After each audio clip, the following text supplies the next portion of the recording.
Okay, let's jump right into it. Welcome to The Explainer. Today, we're unpacking a core theme that pretty much defines the human experience, the fascinating and honestly multifaceted ways that we process, endure, and ultimately survive under extreme, crushing pressure. We're talking about the crucible, that intense, high-stakes environment where our coping mechanisms are literally forged. So I want you to start by asking yourself, how do you react when the walls close in? When insurmountable stress hits, or when you're suddenly faced with radical, life-altering uncertainty, what's your psychological go-to? Do you fight? Do you freeze? Or do you just try to run away? Keep that personal reflection in the back of your mind as we journey through this explainer together. To really set the stage here, let's consider a quote by author Wayne Thomas Batson. He writes, "Lead, follow. What difference does it make? It's all a choice. We must all face the consequences of those choices." See, pressure basically strips away our excuses.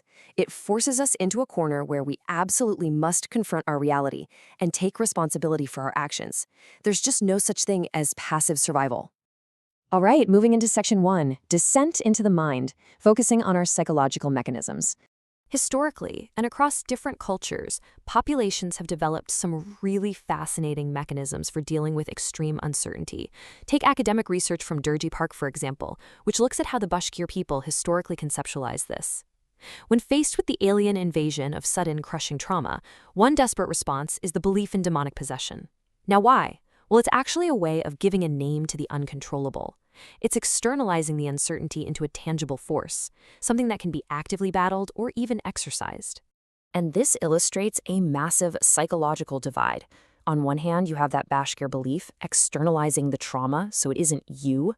But contrast this with Carl Jung's Red Book framework. Jung advocated for the exact opposite approach to pressure. He suggested a descent into your own personal hell, so to speak, where you must accept and integrate your own inner darkness, your shadow, rather than projecting it outward.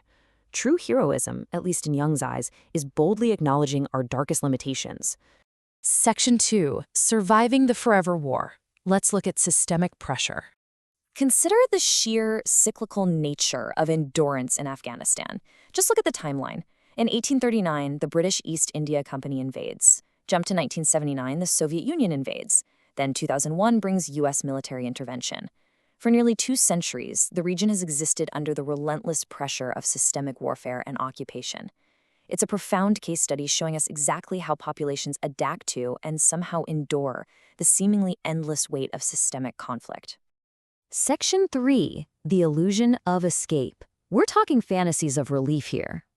We see this deeply human desire to just run away, perfectly mapped out in literary tropes, specifically what's known as portal fantasy. As noted by Barnes & Noble's analysis of Lev Grossman's novel The Magicians, we desperately want to leap through a magical doorway to escape our millennial ennui and, our dead-end jobs. But the harsh and honestly slightly hilarious reality of these stories is that a magical world doesn't actually cure you. Your internal angst, it literally just packs its bags and follows you to the new world. Leaping into the unknown doesn't actually relieve your internal tension. Section 4, Sci-Fi Protagonists Under Fire. So, if running away doesn't work, how do we face it? Well, this is where it gets really interesting. Let's look at how the main characters of 21st century sci-fi movies serve as the perfect avatars for our model pressure responses. Meet Sam Bell from the 2009 film Moon. Sam is under the crushing pressure of total lunar isolation. But it gets worse than just being alone. He discovers the unique, absolutely devastating horror that his memories, his longings, his entire family life, they're just a replicated corporate product. He represents the ultimate archetype of the disposable employee facing absolute systemic erasure. So how in the world does he cope with that? Sam fights back to maintain his soul. He confronts his own expendability head-on and forcefully asserts his human agency, even after realizing he's a clone. His coping mechanism is this fierce, undeniable refusal to let the corporate system dictate his personhood. It's kind of like an extreme life-or-death version of the boundary setting we all try to do at work.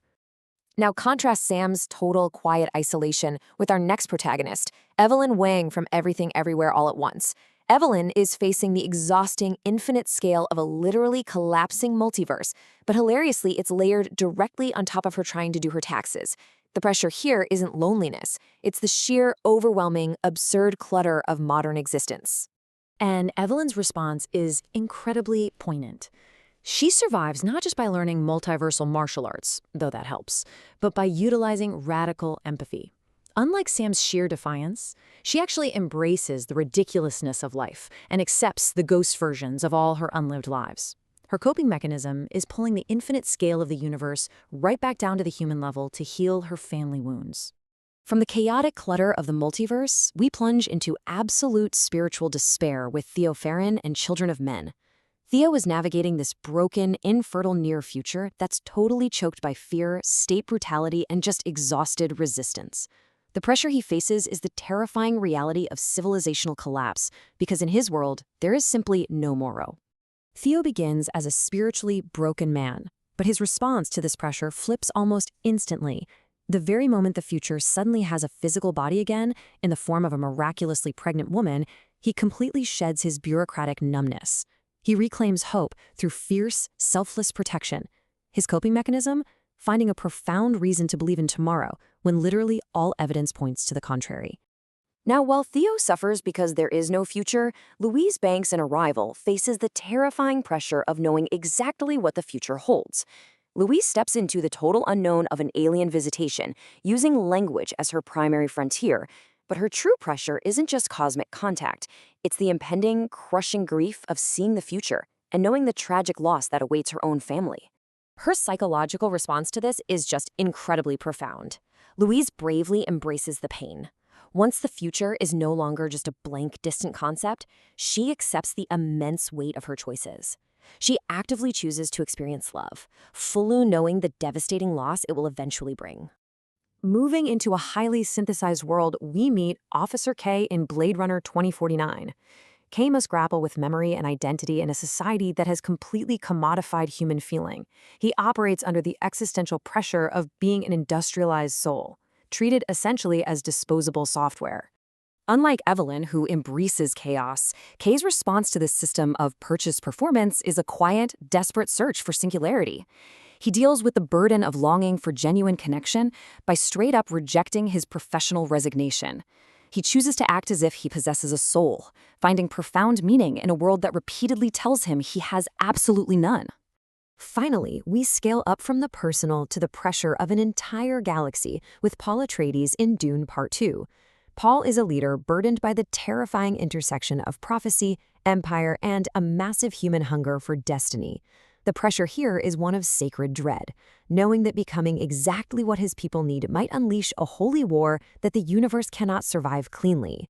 Paul handles this extreme pressure by literally leaning into the terror. He wields awe as a kinetic, religious weapon.